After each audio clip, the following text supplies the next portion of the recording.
Great book, well researched, loved it.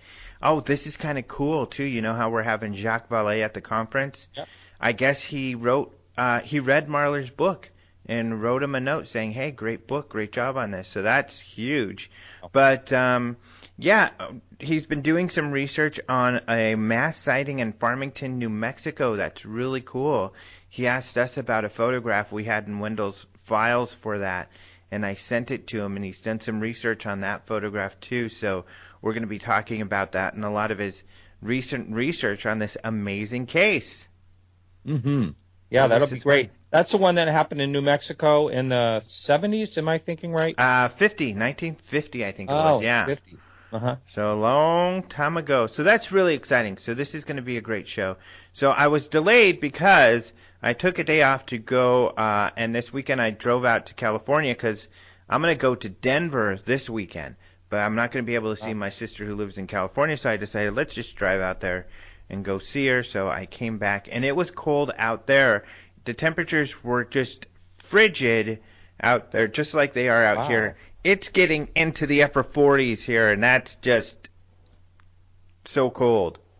Yeah, that's the way it's been here all along, and now it's in the 20s. So I feel your pain in a more drastic way. Yeah, and then some. So I was being overly dramatic because for us it is my thick California or Colorado blood is gone. I'm a complete wuss now, and this 40-degree stuff is just really cold to me. Plus, we just don't own coats, or we don't want to wear them, Right. so that's our other problem out here. So Yeah. So we should call you Alejandro Traveling Man Rojas. yeah, so Yeah, you're on the road. You're going well, to it's the Denver. holidays, yeah. So I'm going Yeah. to Denver this weekend to see the rest of my family, so that'll be fun. Right. And my girlfriend's birthday is later this week, so for her birthday, I'm taking her to Casa Bonita. And Oh, yes. I've been there many times, years ago. you That's have? a fun place. Yes. Oh my Fun restaurant. gosh. What a great restaurant that is. I Yes. love taking people there because it's just silly. It's weird. It's like no place else. It's hard to describe. It was featured on an episode of South Park, and I just feel that she and her daughter have to experience Casa Bonita. And I was there, and I hate to say this, but I was there all the way back in the 70s the first time. Wow. It's a Yeah. long time ago. Been there a long time, that place. So yeah, I will be traveling, and that's what's going down, and so an exciting show today. Very happy you could join us. You're definitely experiencing real cold out there with 20s. Holy crud, that is freezing, literally. And the power went out earlier today. I'm just hoping Wow. it doesn't happen again. Okay, so we better move on then. The news. That's right. Yeah. So you're here to talk with me about some UFO news, and we always let you start off, so why don't you go ahead? Well, I want to talk about an interesting video. Now, this didn't happen this year, but it was recently reported on, and it was written by Roger Marsh again. And this is a video over Utah, and UFOs move like a school of fish. Oh, now, I don't know if that you one. had a chance to look at the video, and I do suggest to the listener to check it out. It's really strange objects. They're kind of grouped together. And at first you think they're like, maybe dust particles or something just flying overhead, or the way they kind of stick together. But it's really hard to figure out. The person that took the video does a pretty good job narrating as he's going along. And he's never suggesting that they're UFOs. He just wants to know if someone out there can, give him an idea what they are. And I'd be interested to find out who has looked at this. This happened back on May 15th, 2014. Again, it's just recently been posted up on openminds.tv. And I wondered, did you have... The one person I'd like to look at this video and give an opinion is Ben Hansen, because he does all that nighttime vision. I wondered, do you know anything if he's taken a look at this yet? I don't think so. I know they've been busy for the holidays. We should ask him to look at it, though, and see what he thinks. There has been some debate online about the video. And one of the hard parts is this person says he's a photographer and a videographer. He's got a BS in film, and the Utah State Director Erica Lukes talks about, in this case, he's a very intelligent, well-spoken person. And in the video, you can hear that. He is an intelligent, well-spoken person. Seems very grounded. However, the difficulty with the video comes in that he says in order to, we've talked about this before. In order to capture the light, there are a lot of still images that are strung together. So the actual speed of the objects is difficult to make out. He says the objects were moving too fast to be birds. However, the speed of the objects in the video isn't real time. So they do seem to be going quickly, but he says, it's kind of a stop motion thing. So that doesn't represent the actual speed of the birds or the objects. So it could be a bunch of birds, so all we have is his testimony in that they were moving unlike or too fast to be birds. So otherwise, yeah, I think it is some interesting video. He also says, this is in Ogden, Utah, and if anyone lives there, to go out, they come out about like 10 o'clock, I think he says, something like that. Every night he sees them, and by golly, I just so happen to have a really close friend that lives in that town. So I'm going to ask him, and I'm not just making this up, I'm actually going to ask him to go out at night around that time and just see if he sees anything. I don't know if he wants to, if he has plenty of time to do that type of stuff. But anyway, I'm going to ask him anyway, see what he says. Yeah. No, you think that's a bad idea? No, go for it. Oh, okay. You didn't sound too enthusiastic. No, I'm still just deep in thought about the video. Okay. Yeah, I didn't understand that part of it that you're saying. I know that he did say, this was sped up here and there, but I didn't realize that the entire film was faster motion. Yeah, so that's the hard part, because it was like, so, yeah. So people, that's one of the aspects people are debating in the video.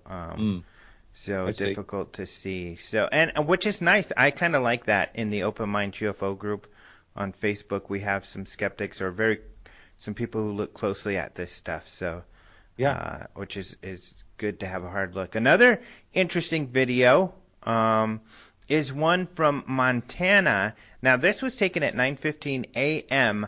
on December 12th, 2015. It's a daytime sighting where you see several bright objects in the sky moving around. They're moving pretty slowly.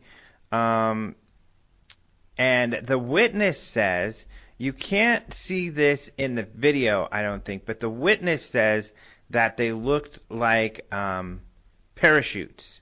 The video is only about 25 seconds. I don't know if they are parachutes. They could have been people being dropped in parachutes, but he just felt that they weren't, though, that they were moving westward, so they just weren't people dropping in parachutes. And what you see are 5 or 6 kind of bright objects in the sky, in the daylight sky. So interesting. He submitted a few photos with his video. So that's another interesting case. I think, did I mention this is in Montana, Billings, Montana? Right, yeah. I don't know. They are moving along. I did look at this kind of fast if they'd be like people. My first thing, I know he says there's no trails or anything. My first thing would be to say daylight flares, but you really don't see any bright lights or anything. They're just plain white. It's kind of an oddball. But my first thought was, it sounds like he's describing flares, but I don't know. Yeah, especially at night, and I guess it's possible. I don't know that they do daytime flares, but it's certainly possible. But yeah, they're just I guess they could be debris. They could be a grouping of balloons. I think totally possible. I don't see the parachute shape that he says he sees, but even when I zoom in, but of course the witness is going to be able to see that more clearly. So I guess it could be. It doesn't look like parachuters. Many people have said, it's not like shaped like people parachuting. So, But he actually looked in binoculars. yeah, that's true. And he said that they had fire colors. Yeah. Which is, I don't know. I don't know, man. Yeah. What the heck?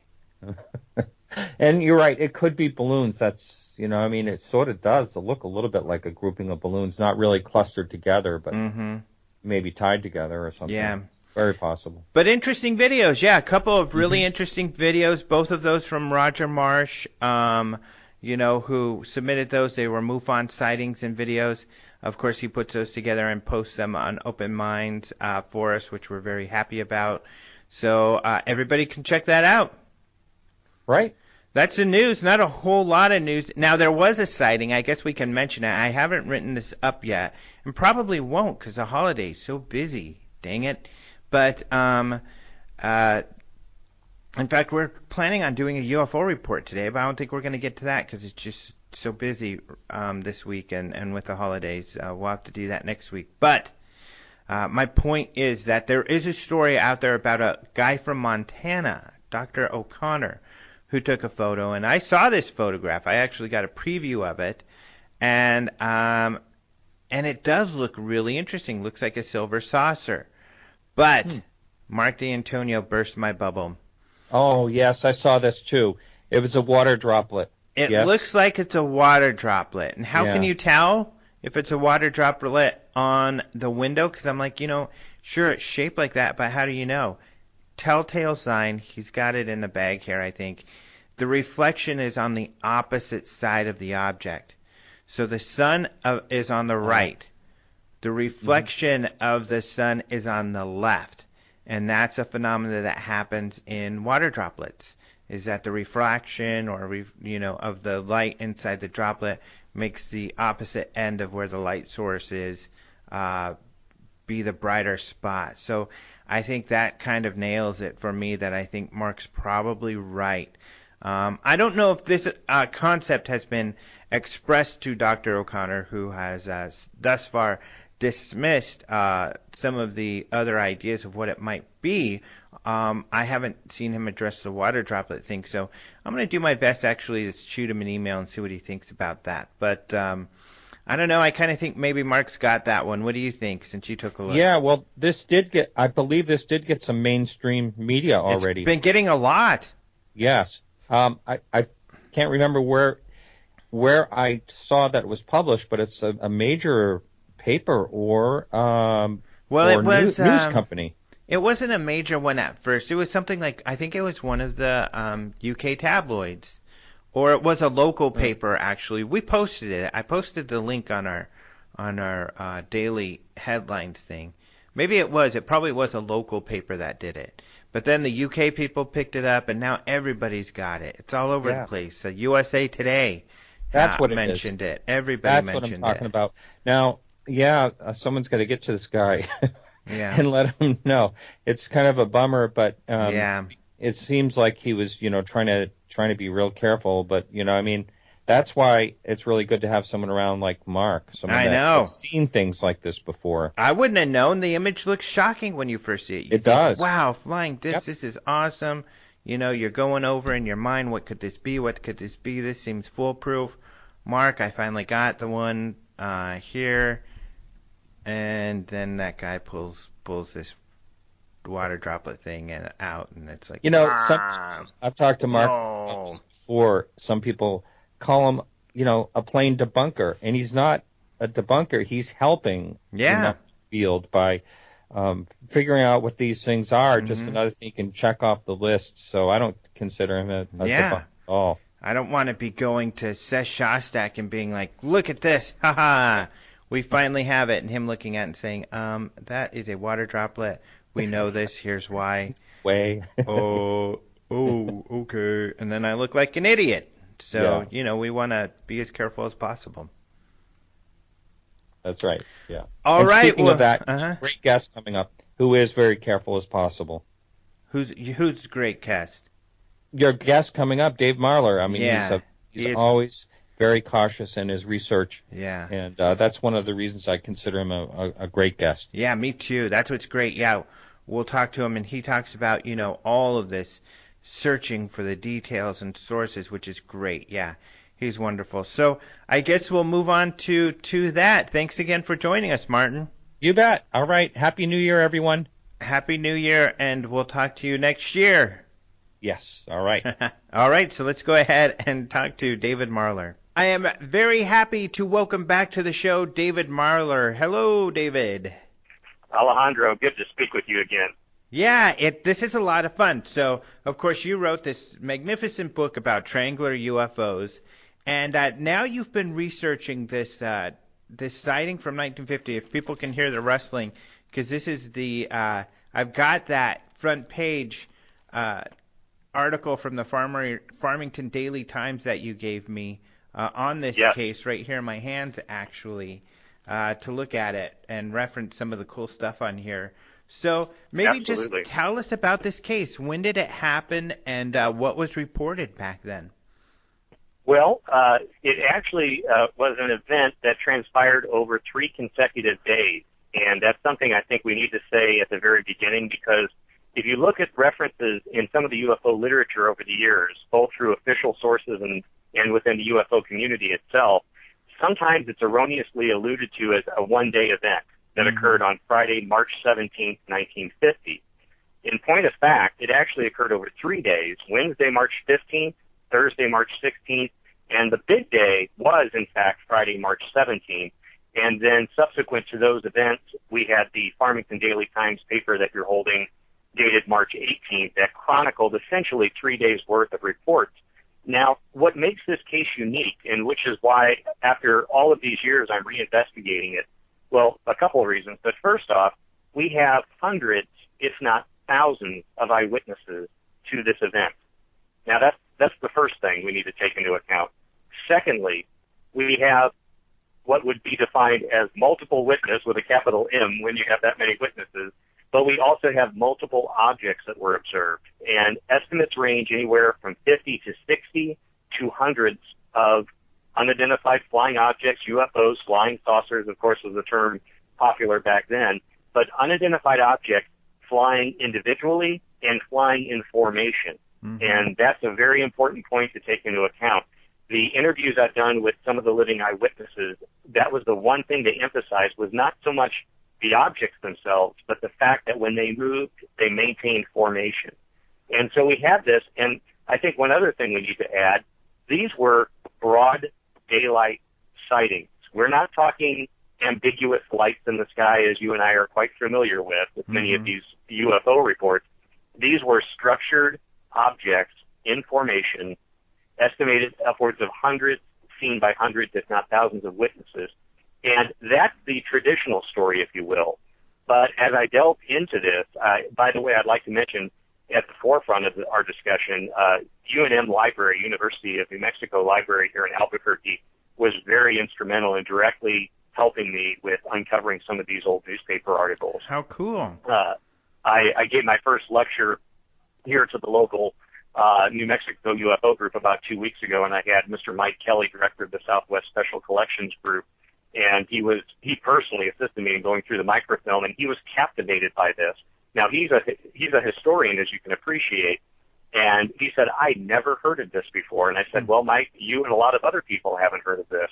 And I think that's one more reason to reinvestigate or, reinstill curiosity on the part of the general public, because whatever occurred in March 1950 over Farmington was a significant event. But as the information unfolded that I gathered, and I have in my presentation, what occurred over Farmington was the tip of the iceberg. We had sightings in Las Vegas, New Mexico, Albuquerque, New Mexico, Tucumcari, New Mexico, Eunice, New Mexico, and believe it or not, Alejandro, it even transcends the New Mexico border. We had sightings in Colorado, we had sightings in Texas, all the way down, believe it or not, into Mexico. Mm-hmm. And this all transpired in the month of March 1950. Yeah, pretty incredible. And, I mean, what I knew about this case, first it was a 1950s case. I remember just the picture of the V formation of what appears to be lights at night. And that's about all I knew. I thought I knew it was an event where there were multiple witnesses. But like you said, most of what you've said just now is news to me, which is interesting. So I guess my first question would be,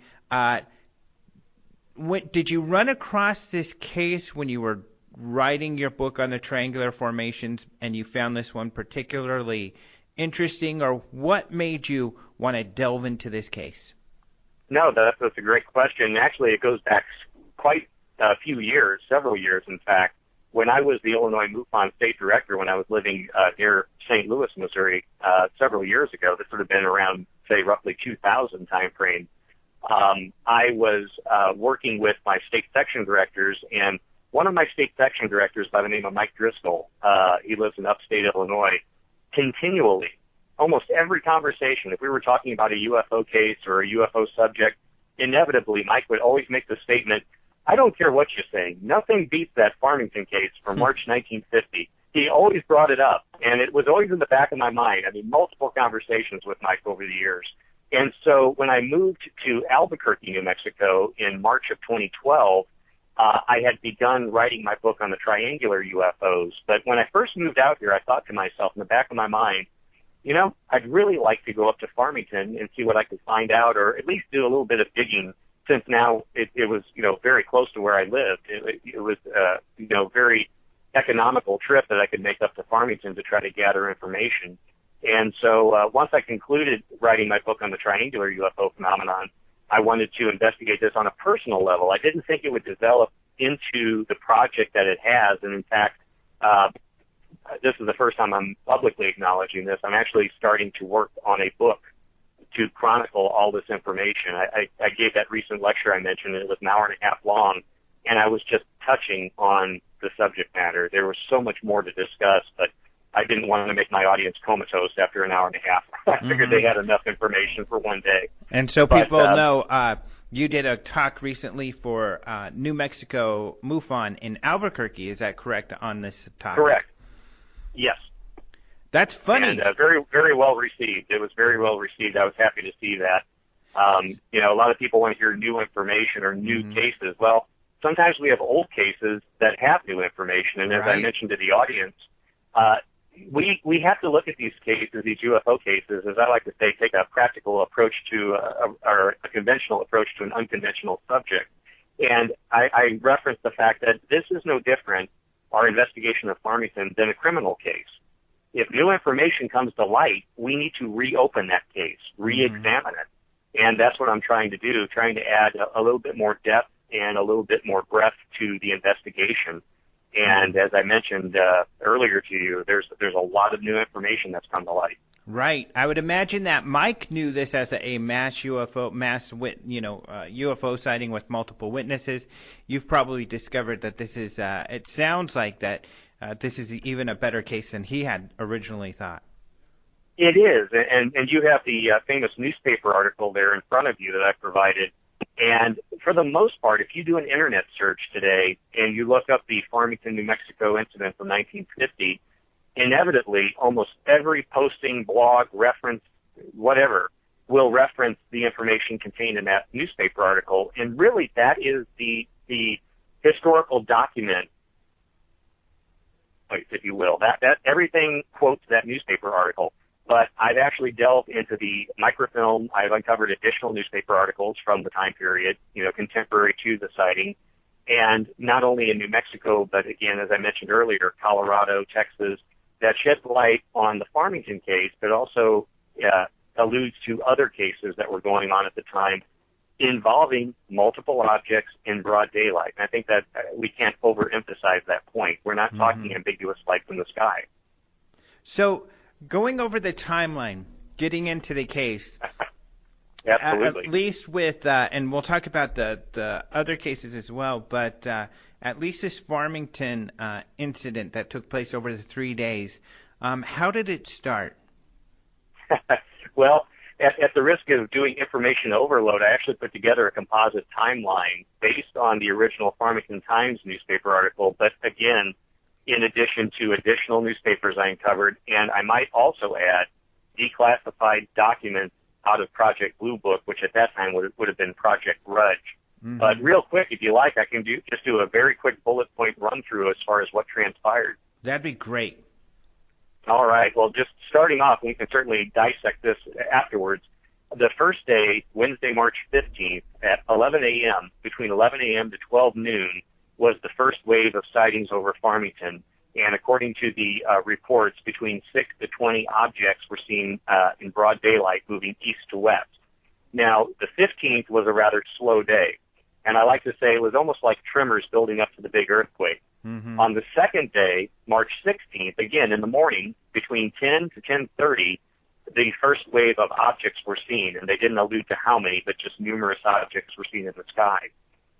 Then at 11 a.m., a half hour later, 11 a.m. to 11:05, the second wave of UFOs were seen over Farmington by multiple witnesses, and they estimated about 15 objects were sighted. So this was the prelude of things to come. Now, was it a description of those objects at all? No specific description, other than some alluded to the fact that they were reflective objects, but not much detail. And I might add, because we're dealing with different sighting groups, and especially when we get into March 17th, some of the objects were estimated to be low altitude, whereas other objects were estimated to be high altitude, anywhere upwards of 20,000 feet. So we have varying objects of varying altitude going in different directions. And just to kind of really add some color to this, on Friday, March 17th, the early morning hours in the Farmington paper, it referenced a solitary saucer-shaped object being witnessed. Then at 9:15 a.m., and again, this is kind of correlating all this information, at 9:15 a.m. in Tucumcari, which is over near the Texas border on the other side of the state, this is over on the east side of the state, in Tucumcari, there was a flyover of a solitary object witnessed by two workers that were working on a drainage ditch. At 9:15, the same time in Farmington, from 9:15 to 9:25, 5 to 9 saucers were observed. They departed to the northeast with others that were reported 45 minutes later west of town. Then at 10 a.m., hundreds of objects were seen west of town. At 10:30 a.m., a red object was observed, and we'll come back to that because that's something that keeps popping up again and again in these reports. At 10:30 also in another part of town, 2 revolving discs were seen in the southeast, and the witness was quoted as saying they appear to be, quote, having a tussle in the sky, unquote. Some other witnesses alluded to it as a dogfight, which we'll see here momentarily. At the same time, other witnesses reported seeing revolving discs that were swooping and swerving and turning like tops. 10:35, 3 objects were seen staging a dogfight in the sky, as it was alluded to by witnesses. At 11 o'clock, 2 metallic UFOs were seen. A smaller UFO was moving very fast south to north, and a larger one was hovering stationary. So, as we'll get into this, the official explanations that were being tossed about was that this was just debris blowing in the wind. Well, if that's the case, how can you have a solitary stationary object and you have a fast-moving object seen in the same portion of the sky at the same altitude? 11:15 to 11:30, there was reportedly swarms of hundreds of objects observed, and a red object was noticed amongst the silvery gray or white objects. So again, one solitary red object being reported. This flotilla of UFOs departed to the northeast based on the eyewitness accounts. At 2 o'clock, a silvery object shaped like a rectangle with rounded ends was seen moving in a westerly direction over Farmington. At 3 o'clock, quote, fleet of hundreds, unquote, flying in formation from northeast heading southwest was seen over downtown Farmington. At 3 o'clock, and this is from a declassified document from Project Grudge, the same day, 3 o'clock, as the fleet of hundreds of objects were flying over Farmington, we had a group of air crewmen working on the tarmac at Kirtland Air Force Base in Albuquerque. They saw 3 objects that appeared to be tumbling and spinning, moving over the Sandia Mountains, and they disappeared to the northeast. Now, later in the afternoon, possibly around the same time as the sighting at Kirtland, one of the other newspapers alluded to the fact that there were sightings in Las Vegas, New Mexico, which is north of Albuquerque, considerably north of Albuquerque, and there was a flyover of multiple objects there. Later in the afternoon, again, we had the sighting in Tucumcari at 9:15. the editor of the local paper stated on record in the newspapers from the time that there was a flyover of multiple flying saucers, and one red object was noted to be different from the others as they moved over Tucumcari. Now, that's just what happened in New Mexico, so we can focus on that right now if you like and dissect it, but there was a lot going on elsewhere in the Southwest as well on those same dates. But that is a Reader's Digest version, if you will, of what occurred over Farmington and other parts of New Mexico. So it's pretty amazing, all of these sightings. So did it become, of course, this Farmington Daily News article came out. Did that get a lot of traction? Did it become a media event? It did in one respect. As you can appreciate, it hit the newswire, and a lot of other newspapers at the time picked up the story. And that's why I referenced earlier that really the sole historical document or the primary historical document was that original article. I have Lubbock, Texas newspapers that picked up the story, as well as other parts of the country that basically ran that same article verbatim in their newspapers. But it's interesting, despite the media coverage at the time, and this is one thing that really just, I'm almost embarrassed to state, the UFO community at the time and in the decades that followed barely touched this. There were certainly some researchers which we can talk about. Loren Gross, famous UFO historian, he wrote this up in his monographs, UFOs: A History. And then Dr. James McDonald, years later, delved into this, and that's a whole other aspect of my investigation that I pursued. Mm-hmm. So one funny thing about this article, before we move away from the paper here, was that this letter, there's a story here, newsman writes letter to flying saucer pilot. Yes. A rather humorous story compared to what was being reported over Farmington. Yeah, what are your thoughts on that? I really haven't focused too much on it. It's very interesting, though, to see that there was a little bit of a lighthearted nature regarding the subject, and I think that's an important part to bring up because despite all of these sightings, no one really was in a panic. And that kind of flies in the face of what we think the government and military at the time was concerned about. If we acknowledge the reality of this, it's going to cause mass panic. To my knowledge, and in speaking with two of the witnesses that are still alive and hearing the recorded interviews from witnesses previously, there was no panic. No one was in fear. There was only one instance where a woman was crying, and that is in reference to a new witness that I uncovered with the help of Scott Ramsey, I might add, the Aztec crash researcher. He was able to put me in touch with one of the last living witnesses who, ironically enough, was able to attend my lecture 2 weeks ago here in Albuquerque. So how cool. The audience not only got a chance to ask me questions, but we had a living eyewitness from 1950 that they could speak with. That's awesome. So then, one of the people who investigated, like you said, UFO investigators didn't get too into it, interestingly enough, although I can kind of see it in that the Air Force was doing investigations, and a lot of the civilian investigative organizations were an answer to the Air Force closing their investigations, and especially early on in 1950. I mean, this was just a few months after the Air Force started doing investigations. I guess two things. One is that, especially the Area 51 guys, the engineers out there like to think that the U-2 was the reason why, there were so many UFO sightings back in the early 50s. But this certainly predates the U-2. So what did the Air Force think? What did you find in those Air Force records? Were there only a few of these incidents that they were investigating, or were they investigating this whole wave? Well, let's take a step back for a moment, because before I actually, in my lecture recently, before I discussed Farmington, I had to set the stage for the audience. Mm-hmm. Of course, as you're mentioning, it was in the early stages of the Air Force investigation. This was during Project Grudge, and as Captain Edward J. Ruppelt in his famous book, Report on Unidentified Flying Objects, alluded to the fact that Project Grudge was kind of the dark ages of the Air Force investigation, because there was a lot of skepticism at the time. There was a lot of anti-UFO propaganda being thrown out the general public at that time.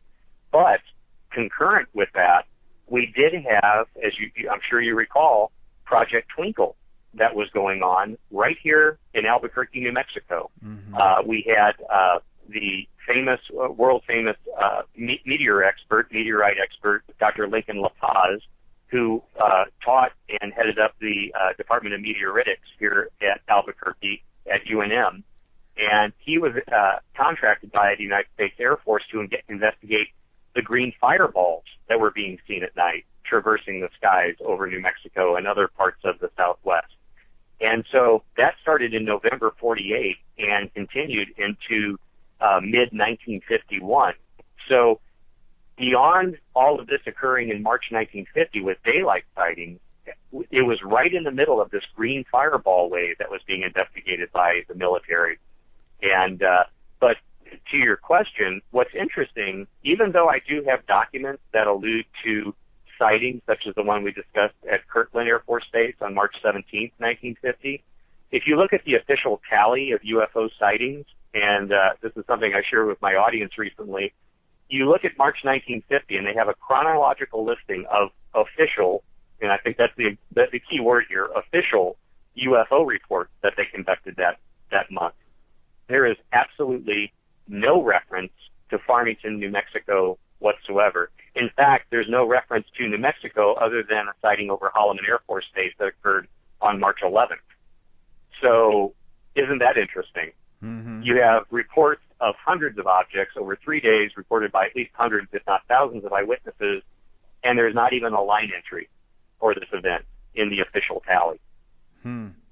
And that is like the official list of Blue Book cases, because, of course, the Blue Book cases encompass the Grudge and Project Sign cases.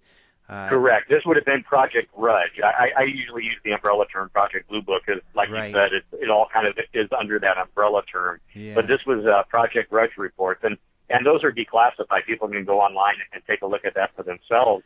But what's intriguing, Alejandro, is I wanted to dig a little deeper, and that's where I found the Spot Intelligence Report. It's an Air Force OSI Spot Intelligence Report, just a separate memo that's in the files that discusses the fact that they interviewed at least 2 to 3 witnesses regarding a March 16th, 1950 daylight sighting by eyewitnesses in Farmington, and they described solid objects maneuvering and turning sharply in different directions, and that would accelerate at high rates of speed. Wow. So that's really weird. So they don't have it listed in the cases, but they do have some files on it. Exactly. So either the left hand doesn't know what the right hand is doing, or there's something a little bit more nefarious going on here. Mm-hmm. So what conclusions were they reaching? Like you said, Project Grudge, Ruppelt talks about how typically project names are chosen randomly. However, he suspects that Grudge was not because I think that was intentional. Yeah, they seem to, Air Force had a grudge against the whole UFO topic since, the last Project Sign concluded that UFOs were a real phenomena, and people got upset about that conclusion. So now they wanted to debunk them. The famous estimate of the situation, that Dewey Fournay and Edward Ruppelt and all these others had witnessed and had read. But yeah, this was almost like a reaction to that report. So, like I said, there was a high level of skepticism. Now, I think it's important in going through the declassified documents, I also found another Spot Intelligence report. This one dated April 19th, 1950, and this was declassified back in 1975. But it was a Spot Intelligence report, again, Air Force Office of Special Investigation. The subject title was Unidentified Aerial Phenomenon. Now, as you know, having gone through a lot of these old declassified documents, they're not going to tell you the secrets of the universe. They're not going to tell you what's hidden in this hangar or that hangar. Mm-hmm. But sometimes there's a cryptic line or sentence that really makes you raise an eyebrow. And in this particular case, we have a synopsis on this Spot Intelligence report that states, unidentified aerial objects were observed over Los Alamos and Sandia Base, which is Sandia here right in Albuquerque, New Mexico, on February 25th, March 4th, March 22nd, and April 1st. Objects were of the general type of those previously observed in the New Mexico area during the daytime. Huh. And that's a very important part, because what this is alluding to are the green fireballs that were being observed. It was part of the Project Twinkle files. And, okay, green fireballs are one thing, and they're listing, and I think it's important to note, look at all of these sightings that they had cataloged in New Mexico in 1950. Again, isn't it interesting it doesn't show up on that tally sheet of official investigation? But when they stated, that these were described of the general type of those previously observed in the New Mexico area during the daytime, what could they be alluding to? In my opinion, they're alluding to the Farmington sightings that occurred right in the middle of that time frame, between February 25th, the first report that they have listed there, and April 1st. Mm-hmm. Farmington was right in the middle of that time period. Mm-hmm. So I think that's an indirect reference in the government's files to the Farmington incident. I think that makes sense, and it makes perfect sense that they would be aware of the Farmington sightings, especially because it was in the paper. And Project Twinkle was a big deal. I mean, there was a lot of attention being put on Project Twinkle. Lincoln La Paz, incidentally, who you referred to, had his own UFO sighting, which was a big deal in Life magazine when it was written about, posted there. And he believed there was, something more mysterious to this whole phenomena. So you're right. It would make sense that they would certainly be aware of a newspaper article or several of them about a wave of sightings. Absolutely. And in fact, this is another newspaper article I came across, and I'd never seen reference to this before. Dr. Lincoln La Paz, as you mentioned, was a very serious, objective researcher. He was not prone to jump to conclusions. He was going to weigh the evidence and then make his decision. Initially, he thought these were simply fireballs, meteors, but due to the luminosity and the frequency and the fact that they were plotting trajectories of these things and not finding any debris or evidence of an impact or a meteorite, he really began to, as many scientists do when they start exploring this phenomenon, starting to come away with the realization that this cannot be summarily dismissed. And I came across, going through the old microfilm and newspaper archives, a Farmington Daily Times article, interestingly enough. The one you have there with the famous story is dated March 18th. This is Saturday, March 25th. And the title of the article is Quite Serious, Farmington Saucers. And the article, it's a very short article, describes Dr. Lincoln La Paz and his investigation and his position at UNM here in Albuquerque. But it states at the end of the article, he said in his opinion, the reported sightings of a mass flight of saucers or strange objects over Farmington recently belongs in the, quote, quite serious, unquote, class. Wow. So we have an official statement by Dr. Lincoln La Paz, who is heading up Project Twinkle's investigation of the fireballs, that after speaking with eyewitnesses and getting details regarding the Farmington incident, that in his scientific opinion, this was a quite serious case. Wow, that's a really cool find. Now, what about those grudge files? I mean, I get pleasantly surprised looking at Project Blue Book files occasionally when I see a serious investigation that ends up with where they're, they express genuine mystery as to the nature of the sightings. However, you get a lot of, especially during the grudge period, where they just very gloss it over, and they obviously aren't paying much attention or doing a very good investigation.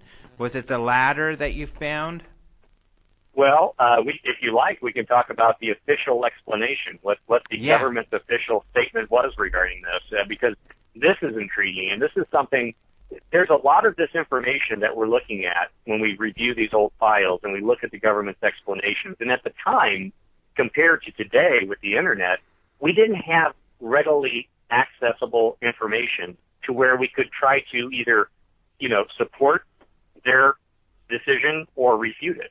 And in this particular case, let's talk about what their official explanation was, and then I think I do a pretty good job of systematically just tearing it apart. Mm-hmm. Actually, Mr. Mike Kelly from UNM, he actually came up with a great title for this part of my presentation. He goes, So, Dave, basically, this portion of your presentation is debunking the debunkers. I said, I like that, Mike. Yeah, I said, I think I'm going to use that.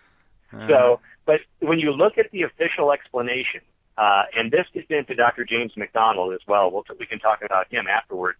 But the official explanation that was put forth is that a Skyhook Navy research balloon was launched from White Sands, where I was earlier today, ironically enough, and it was launched. It ascended to an altitude of approximately 60,000 feet, where due to the cold temperatures and pressure, it ruptured. And what the people in Farmington saw, and by the way, the official explanation insinuates it only occurred on March 17th. And for the listeners out there that are envisioning their calendar, March 17th, they also made a point of emphasizing, happened to be St. Patrick's Day. So I think we can read the subtext, what they were trying to imply is that a lot of people were drinking and they saw flying saucers. The subtext, I think, jumps out as far as what they were trying to emphasize there. But anyway, so supposedly the Skyhook balloon ruptured and people saw little bits of plastic floating down and blowing in the wind. And that's what that's what explained the flying saucers that people saw. So that's the official explanation. But as we've already established, there were sightings on 2 previous days, and again, not just over Farmington. So looking at that, though, of course, this theory was put forth by Donald Menzel, who we all know is kind of a debunker from the 1950s. He, quite possibly had intelligence ties, according to Stan Friedman and a few others. He, of course, wrote a couple books debunking the flying saucers. In fact, in the Blue Book report, they even have a quote from his book, The World of Flying Saucers, where he describes this explanation for the Farmington incident. Again, making it sound as though it was a one-day affair. But again, it doesn't account for the 2 previous days. And I think this is an important point. Dr. James McDonald, famous UFO researcher, tried to follow up on this explanation. And he contacted several people with the Office of Naval Research. And I recently went to the University of Arizona at Tucson and reviewed all of his file notes on this case. And that's where I got a lot of new information that has never really seen the light of day. And I have his research notes, his handwritten notes, where he states he contacted a man by the name of Dombrowski at the Office of Naval Research. He checked the records. No record of any balloon launch occurred at Holloman Air Force Base, as stated by Dr. Donald Menzel. And again, isn't it interesting that Menzel alludes to this as being a one-day affair on that Friday, but we already have that Air Force Spot Intelligence report that alludes to sightings, a day or 2 before. So there's a lot of holes in this explanation. And then we also can look at the wind data for that day, and I do an exhaustive analysis looking at the wind flow for those days at these various sighting locations. And in many cases, we have objects moving counter to the wind flow. In fact, one of the eyewitnesses, who I can mention publicly, has given me the okay to use his name, Mr. Marler Webb, who is still alive. He's 91 years old, and he is a successful businessman that still lives in Farmington, New Mexico. I've interviewed him several times. The site of his, the location of his sighting was this Perry Smoke Chevrolet garage. And as he relays the story, he was inside working, and he noticed a number of individuals, some of whom he recognized from the city, that were out standing near the gas pumps. And they're looking up in the sky, and they're pointing. So being a curious young man, he walked outside and looked in the direction that they were pointing and looking up, and sure enough, he saw, I believe he estimated 15 to 20 objects. He couldn't discern shape, but he said it was a distinct difference to the background, and he remembers that they were moving in formation, some type of formation, and as they turned, they moved together. And in that particular case, he stated it was moving in a linear fashion across the sky until he lost sight of it.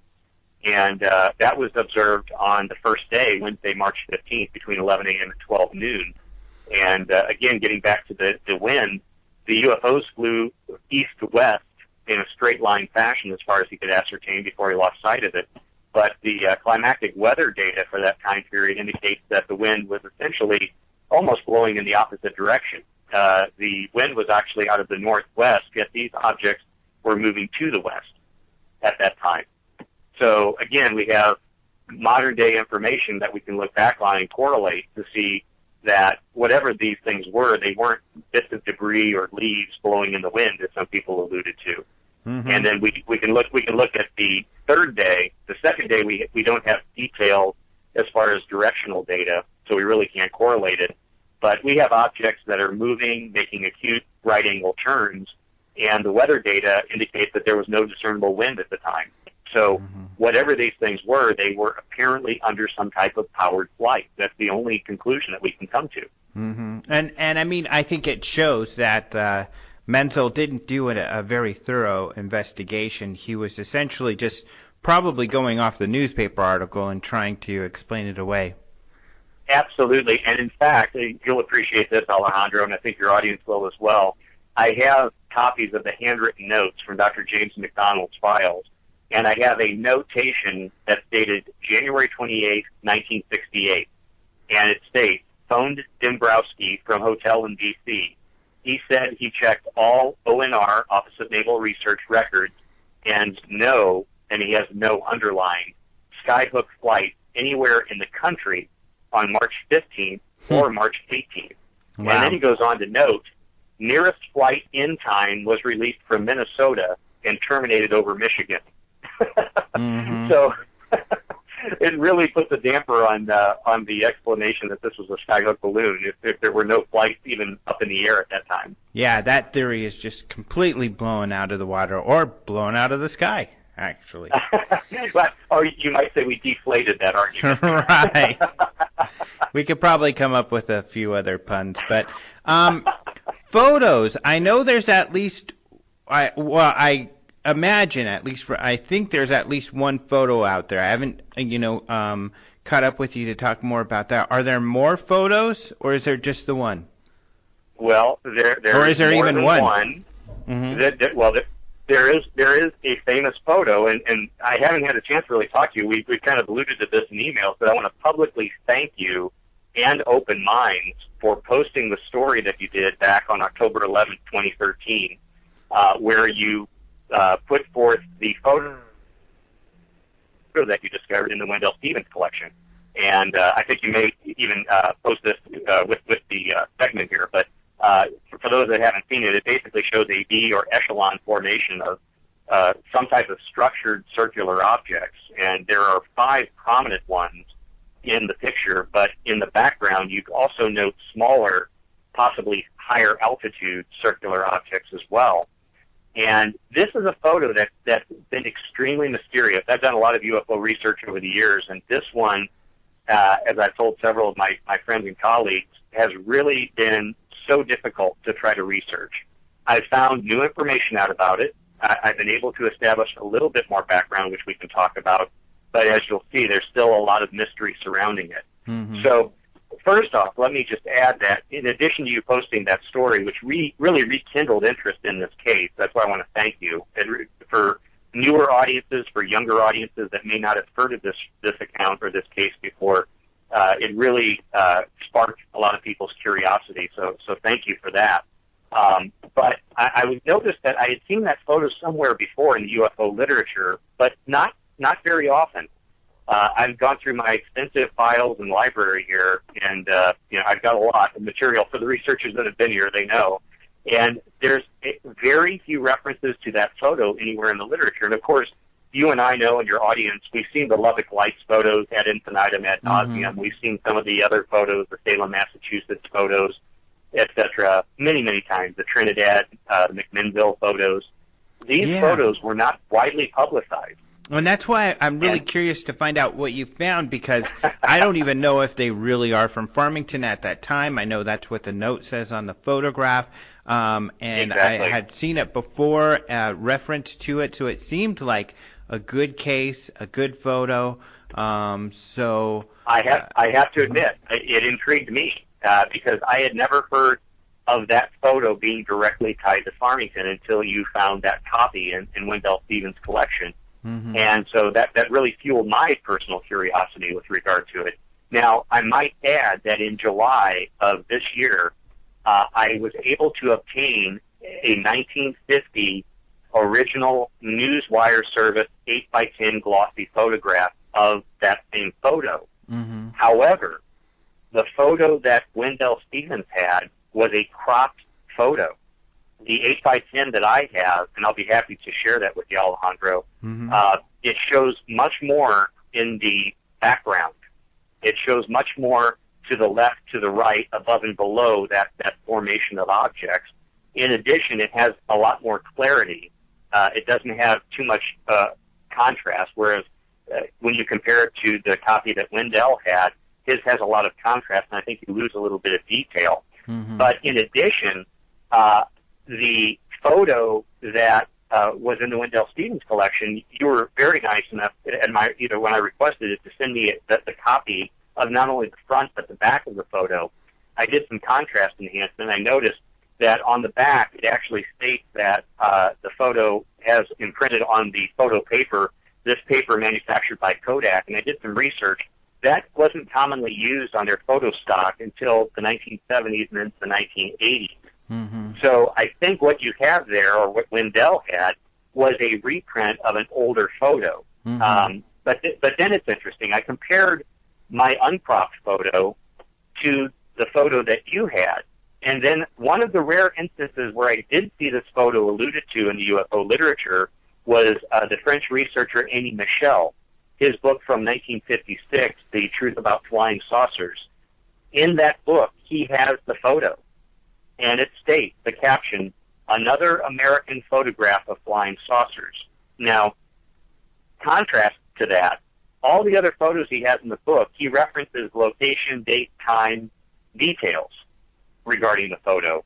This one, all he alluded to was another American photograph of flying saucers, and nowhere in the text does he elaborate on the photo, the history, who took the photo, etc. So I think even for Amy Michel in 1956, it was somewhat of a mystery. Mm-hmm. But I noticed, and I did a side-by-side comparison. I took the photo that you uncovered from the Wendell Stevens collection, put it side by side with the one that Amy Michel had in his book, and there's a small white photo blemish at about 7 o'clock position from the main object in that photo. It looks like it's some type of emulsion or maybe just some type of defect on the photo. It's very prominent, very white. It doesn't look like it was an original part of the photo. And I noticed that the copy that Wendell had the same photo blemish in the same spot. Mm-hmm. But the original 8x10 glossy that I have did not have it, which tells me that was not on the original negative.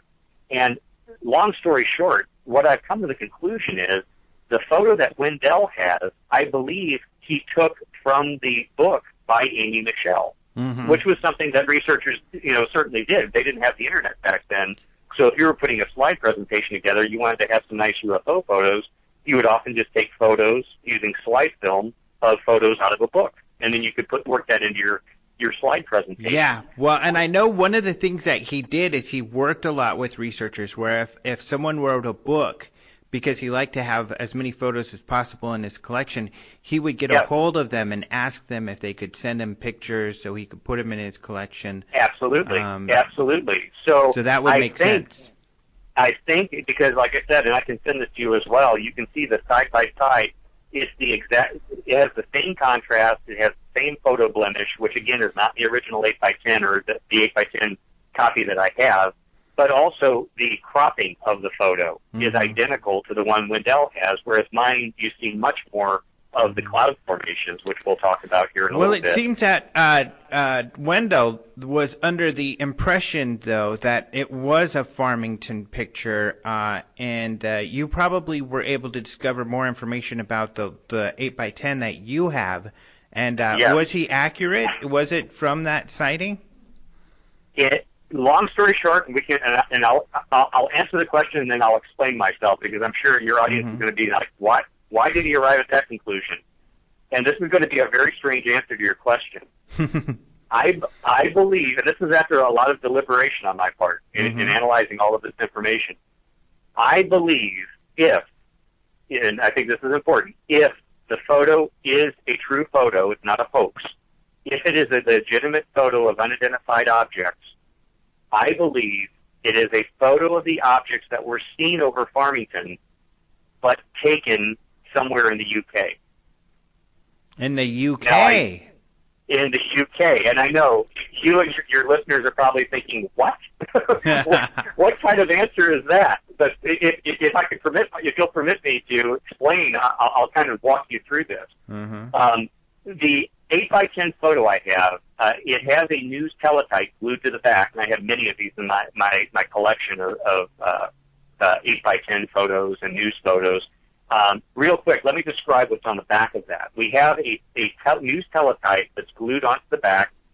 In addition to that, it also has a stamp, Keystone Press Agency Limited, Keystone House, Red Lion Court, Fleet Street, London, EC4, and then it has a phone number. And then handwritten on the bottom, it says GEN, which I believe just means General, Flying Saucers, and UFOs, handwritten on the bottom. Now, the teletype is dated, and I'm looking at it here, I believe, let me just zoom in here, need my reading glasses to see this, March 25th, 1950. So same month and same year as the Farmington sighting, but we're looking at about a week or so after the event, because again, we're looking at 15th, 16th, 17th. Mm-hmm. So roughly about 10 days after the sighting from Farmington, we have this news teletype. Now, the story is rather unusual that goes with the photo.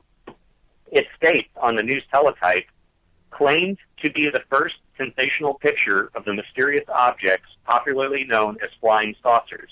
This photograph is reproduced from this week's issue of the Teenage Times, a weekly newspaper published in Dublin. Then it states, the photograph, which shows 5 round-shaped objects in echelon formation through clouds, is accompanied by a news story, and then I won't read the whole thing, but it alludes to the fact that could these be a top-secret suspension bomb that could be held aloft to drop A-bombs and H-bombs on enemy targets. Purely speculative article. They don't reference any official informational sources to basically back up that theory. Uh-huh. But then then it says at the end, according to the Teenage Times, the suspension bombs could already be swinging over several of the world's capital cities and even over some atomic energy installations. So this gave me a lead, obviously. The next step is, okay, let's research and find the original article published in the Teenage Times.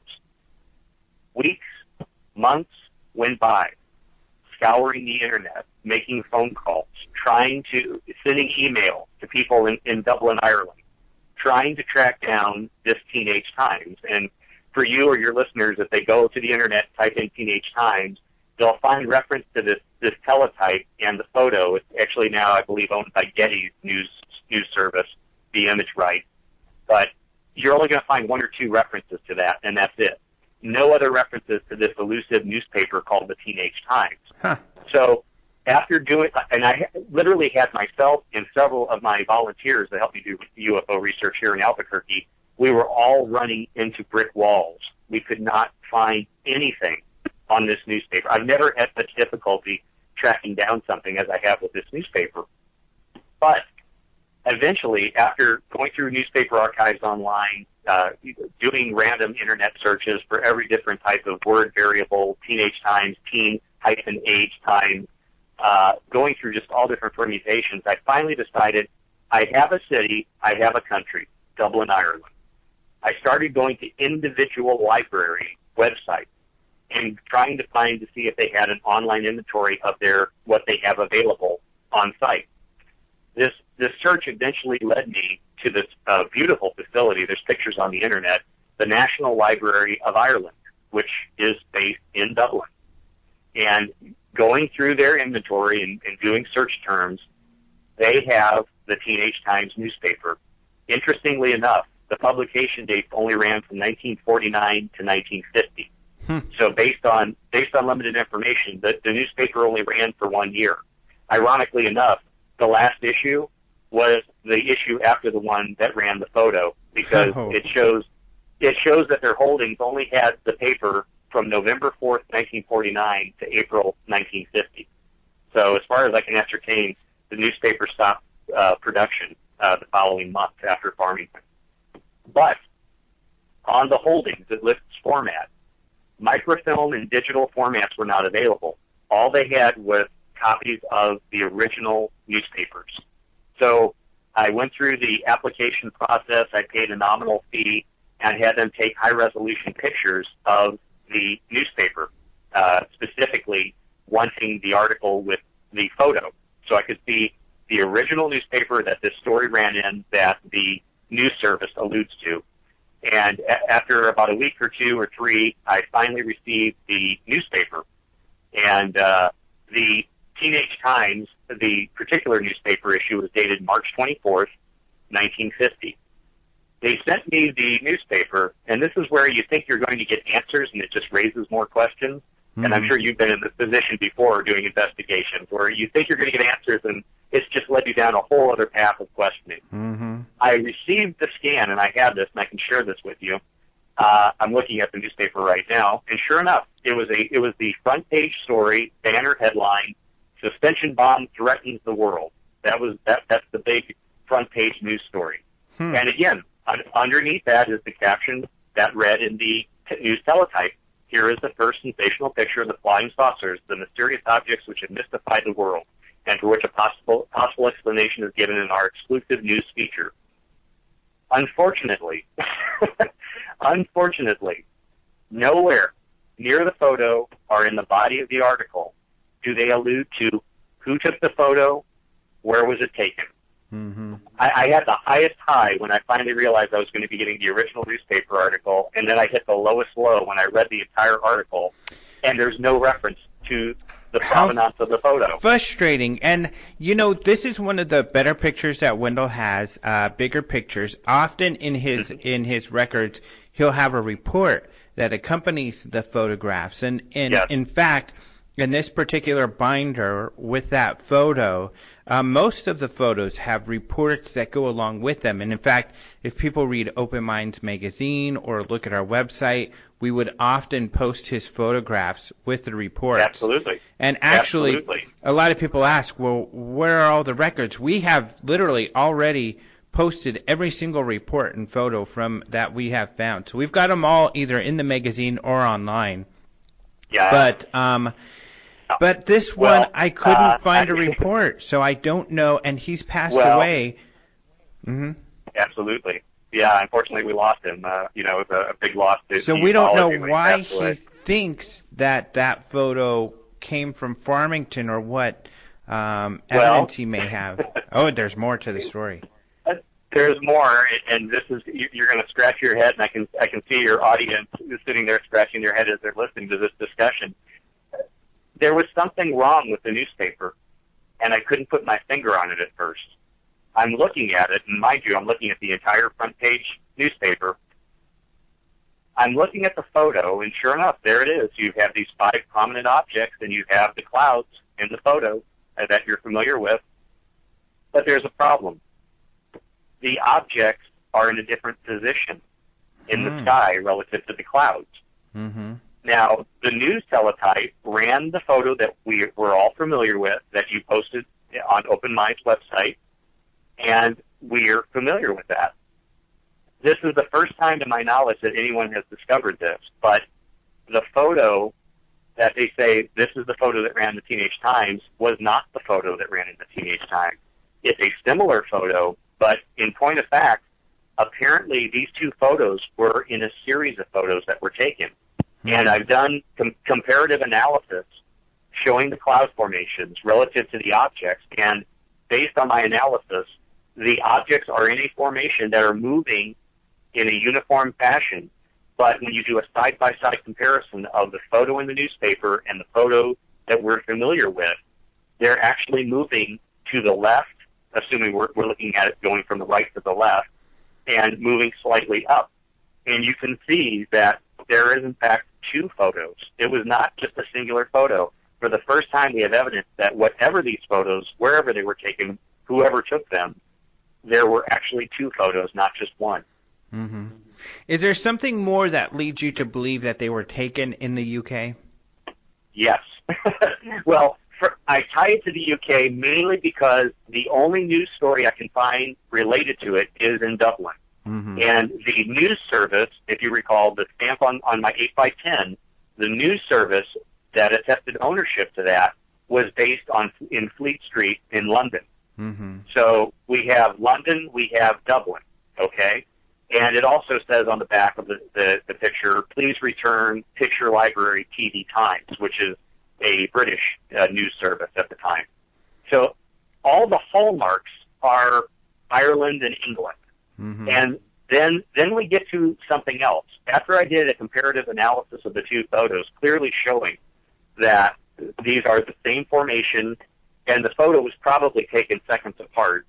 And you can see, because I actually do an analysis where I outline the cloud formations, the prominent clouds in the photo, and undoubtedly, when you do a side-by-side comparison, I'd be happy to send this to you, Alejandro, you can see the two photos side by side, and clearly it is the same cloud formations in both photos, yet you have this formation of circular objects that appear to be moving, again, assuming that it's an echelon formation and they're moving from right to left.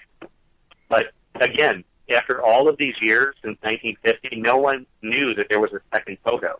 Mm-hmm. This is the first time that we've uncovered this. So this is, just one more piece of new information that's now come to light. Now, to answer your question, why do I tie it to the UK? Mainly because of those ownership titles on the paper, but also, again, over the last year and a half, going through newspaper archives, both in Europe, as well as, specifically England, but also in the United States, looking through myriad of newspaper articles, typing in flying saucer photo, echelon formation, Farmington, New Mexico flying saucer photo, all the permutations you can imagine. I can't find any reference to this photo, and I searched from 1950 all the way to 1965. I can't find this photo anywhere else in any other newspaper articles. Right. When I tried to do research on it as well, to find out why did Wendell think this was from Farmington, I couldn't find anything either. So it's frustrating. It is very frustrating, but it's fascinating that the picture's still from March 1950. It is. I agree. And isn't it interesting? Because as you mentioned, these are structured objects. And in 1950, the vast majority of UFO photos, which there weren't many in 1950, were of usually amorphous light, very, again, ambiguous lights in the sky.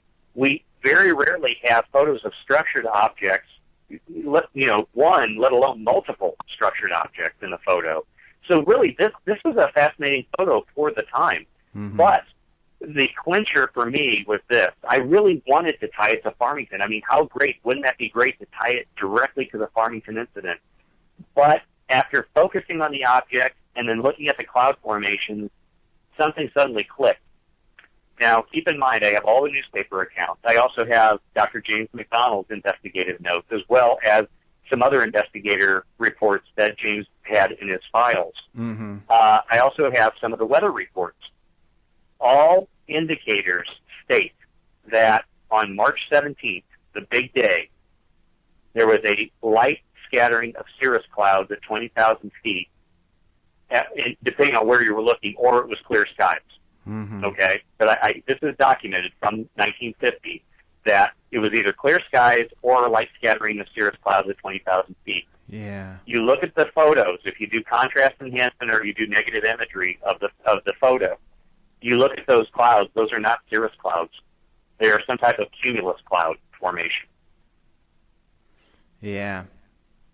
So that makes sense. When I said, do I believe they're from Farmington? No, not because of the objects, but the clouds in the photo. We have to look at the clouds as well as the objects themselves. Now, this is where it gets very interesting, though. Again, my cryptic answer to your question, do I think these are from Farmington? I don't think the photo was taken in Farmington, but I think they're photos of the objects that were seen in Farmington. Now, again, there were sightings in Mexico, Colorado, Texas of unidentified objects moving in formation quite often. But this is very interesting. And again, if your audience can reference the photo, the lead object again, assuming it's in an echelon formation, the larger object in that photo, which is on the left side of the photo, is a circular object. But if you notice, there's a circular structure more towards the center of the object as well. And when you compare that photo to the description that this witness stated, and the witness was quoted as stating, and by the way, he was a naval veteran and private pilot, he said that the lead object was in the center of the formation, surrounded by silvery discs. But he went on to state that it was a perfect replica of a dinner plate, even to the bottom ring. And if you look at that lead object in that famous photo, that certainly looks like a dinner plate with a raised ring on the bottom of the dinner plate. So isn't that interesting? Yeah. So the description in Farmington matches characteristics that are in that photo. And keep in mind, I have other witness testimony that told me that they saw these objects moving in formation. And we have not one photo, but two photos now in the series showing that they did show movement from one position to another relative to the clouds. And I might add, when they moved, they maintained their position, their relative position to one another. So the characteristics that are exemplified in that photo, which again, remember, was first published in 1950, a week or so, about 10 days after the Farmington sighting. So temporally, this photo did appear around the time of Farmington, but based on the clouds in the background of the photo, I think it was taken somewhere else. But the description sure sounds like what was described in Farmington. Well, it's a really fascinating picture. Yeah, people will be able to find it. We did a YouTube video on it, so you could look at Google Farmington, or look in the search on the openminds.tv. And yeah, we'll have it in the feature picture for when we post this, so people will be able to see the photo there. It'll be the photo that they'll be looking at when they are listening to the show. So and it's a really fascinating image, and it doesn't look completely really like balloons, I guess. It's just an interesting picture. And what's interesting is not just the object in what apparently is the foreground, but you'll notice, and your listeners will notice, these smaller circular objects, which I've really analyzed. And by the way, if you don't mind me throwing this out there, I really would like to enlist the aid of a photographic expert to analyze the original 8x10 I have from 1950. And the reason I say that is if you look at these smaller objects in that photo, the definition is pretty clear that they're circular, dark objects. But what's extremely interesting, and to me adds credibility to the photo, is that you see smaller circular objects in the clouds and apparently moving through the clouds, but they are of a lighter density. In other words, the ones that are clearly defined, that apparently must be higher altitude, are clearly defined when they're not in the clouds, when they're in the clear portion of the sky. But you can see that the other ones are somewhat vague, they're somewhat faded, as they're apparently moving through the clouds. Interesting. Well, we're running out of time, but you did say, is this there were other photos? No, just these two. Okay. Rather than one, we now have two photos, and I'd be happy to send you the Teenage Times article and the other photo if you'd want to, be able to compare the two. Yeah, I would love to take a look at that. That's really interesting. So what a great case.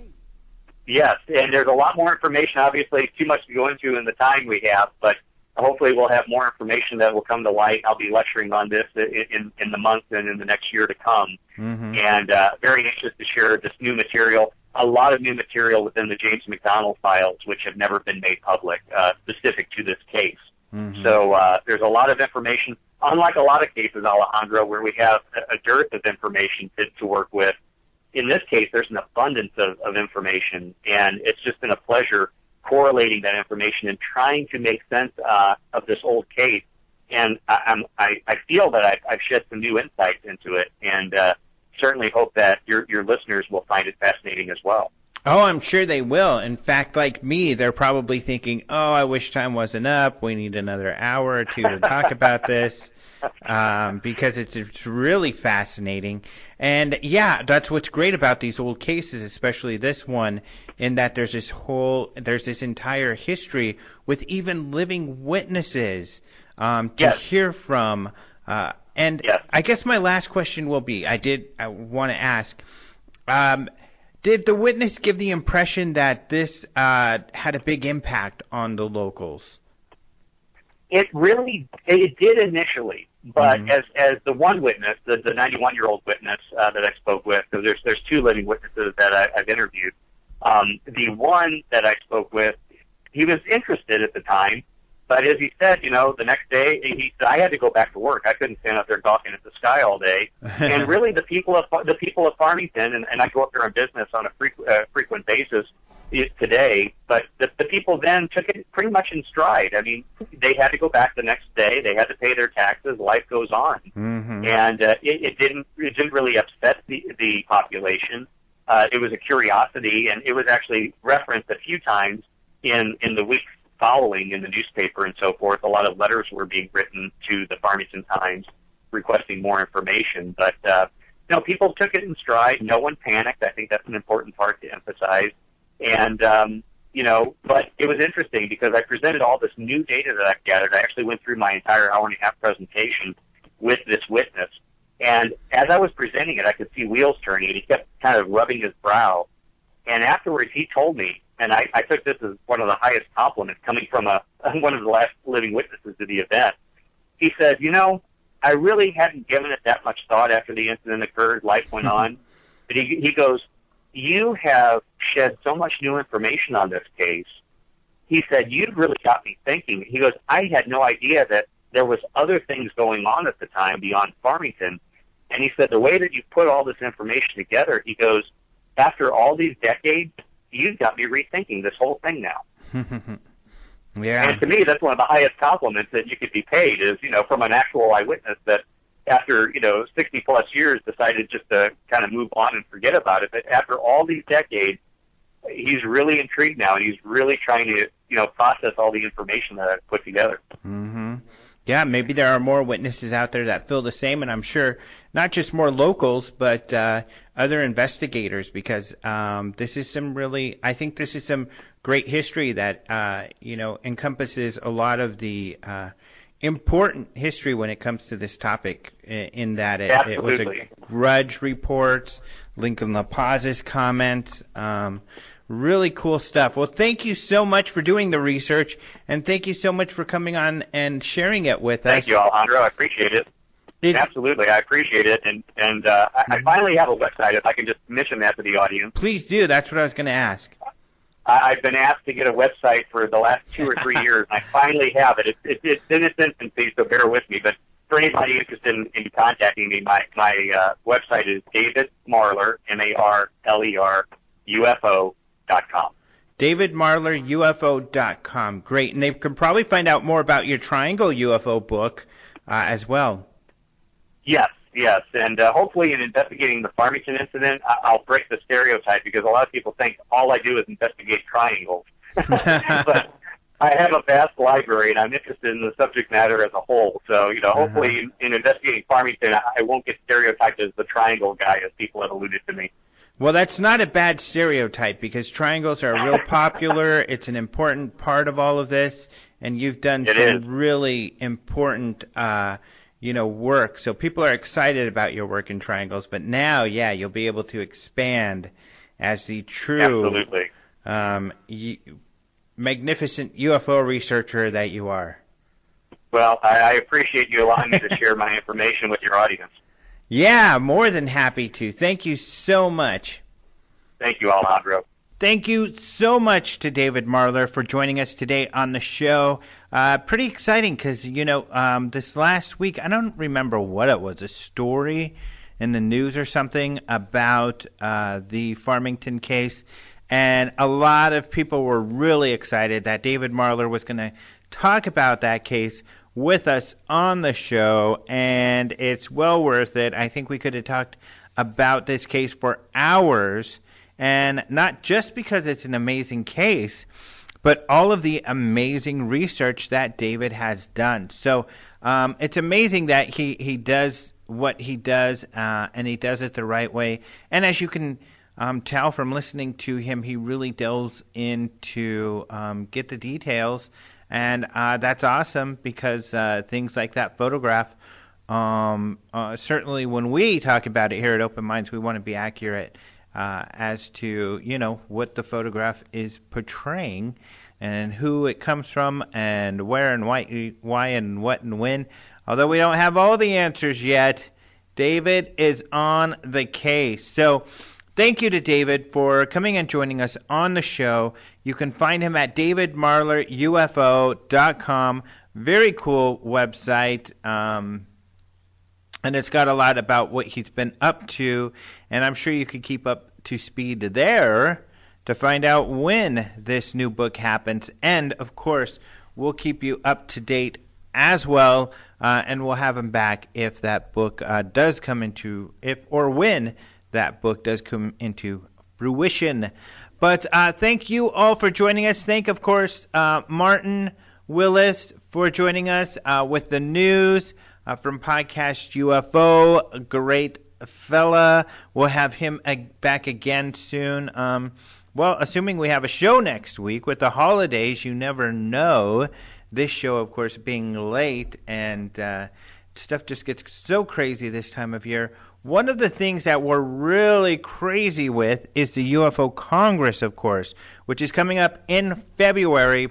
A lot of fun. So I said it on the show last week, but I haven't really gotten it up on the website, that our surprise guest is Doug Trumbull, a special effects guru, superstar, legend in Hollywood for the technology he utilizes in film. He does the biggest, best, highest def ever, so he's known for that, and he also has done special effects for the best movies ever, and he's doing UFO-Tog, a UFO project that we talk about often. So he'll be appearing with his buddy Mark D'Antonio, and of course we have Jacques Vallée with Lee Spiegel. And you know what? I'm going to read down a more comprehensive list for you all, because we do have a lot of exciting speakers. We have David Jacobs. We have David Hatcher Childress. How awesome. If you're into ancient aliens, he's a great speaker. He just goes like slide after slide with really incredible stuff. We have Chase Kletsky, who is a great UFO researcher who has been getting a lot of attention lately. She went to Australia, and you would think that she was could walk on water or something. They really liked her there, and she got a lot of publicity, which is cool. And, of course, if you heard our radio show, our podcast with her last year, you would understand why that is. She's a lot of fun, and so we're really excited about that. But John Greenwald, Barbara Lamb, Paul Davids, he's great. He's a filmmaker. And speaking of filmmakers, actually, this is really exciting because I just got done talking with Keith Aram, who, of course, we had on the show just a couple months ago. And he has his movie, The Phoenix Incident, coming out, and it will be premiering. In fact, you're going to be able to see it at the UFO Congress a couple months before it hits theaters. And you'll get to meet the filmmaker. He wrote it. He directed it, and it's all about the Phoenix Lights. And warning, spoiler alert, at least not a movie spoiler alert, a online internet spoiler alert. As he told us, they are running a virus campaign, and the code is disclosed now. But when you see that tag, be careful. Most likely that is viral campaigning for his movie, The Phoenix Incident. So I know they were supposed to launch their viral campaign earlier. They are actually launching it as we speak. It's ramping up. So there's stuff out there, some really fun stuff. But don't be mistaken that this is some real stuff. But take a look and follow what they're doing with the film. He does this kind of movie interactive stuff, and he's going to be doing more of it. And he's got some really exciting projects But this is going to be like the first online interactive movie, this Phoenix incident.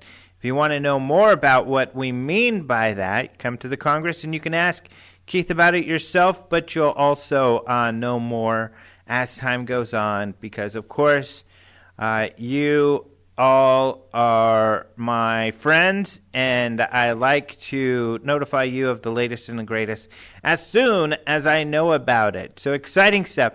I hope you all had a wonderful Christmas. I hope you have an excellent New Year. If you want some great music to party with, you can go to the Clerk Chronicles